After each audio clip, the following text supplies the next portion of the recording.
అనారోగ్యాలు, ఇన్ఫెక్షన్లు ఇంట్లో తాండవం చేస్తున్నాయా? ఇంట్లో పరిశుభ్రతకు పెద్ద పీటే వేయాలని చెప్పొచ్చు. మనిషికి గుండె ఎలా ప్రధానమైందో అలాగే ప్రతి ఇంటికి కిచెన్ కూడా అంతే ప్రధానమైంది. Hello ladies, welcome back to my channel. ఈ వీడియో అయితే మీకోసమే.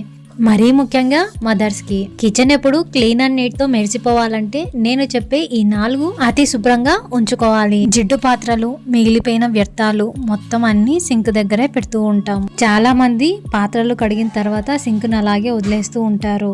అలా అస్సలు వదిలేయకూడదు. ఎందుకంటే మన కంటికి కనిపించని బ్యాక్టీరియా ఎన్నో ఉంటాయి. అంట్లు తోమిన తర్వాత సింక్ ని కూడా ఎప్పటికప్పుడు క్లీన్ చేస్తూ ఉండాలి.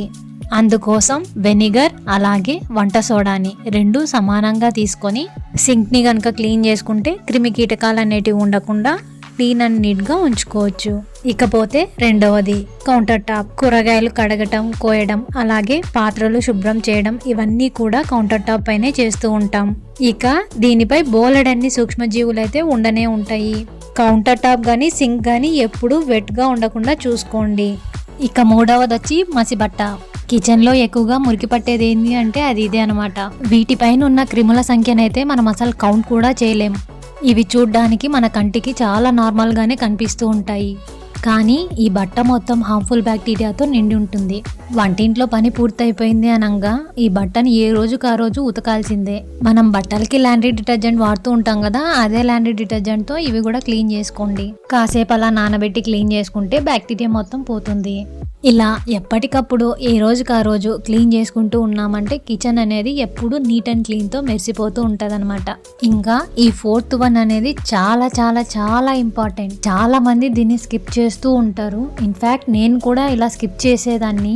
ఈ ఫ్రిడ్జ్ డోర్కున్న బ్యాక్టీరియా గురించి తెలిసిన తర్వాత స్కిప్ చేయాలంటేనే భయమేసింది అనుకోండి. తెలిసినప్పటి నుంచి 3 డేస్కి ఒకసారి కంపల్సరీగా అయితే క్లీన్ చేస్తున్నాను. వంటింట్లో యూస్ చేసే చాలా వరకు ఐటమ్స్ అన్ని మనం ఫ్రిడ్జ్లోనే స్టోర్ చేస్తూ ఉంటాము.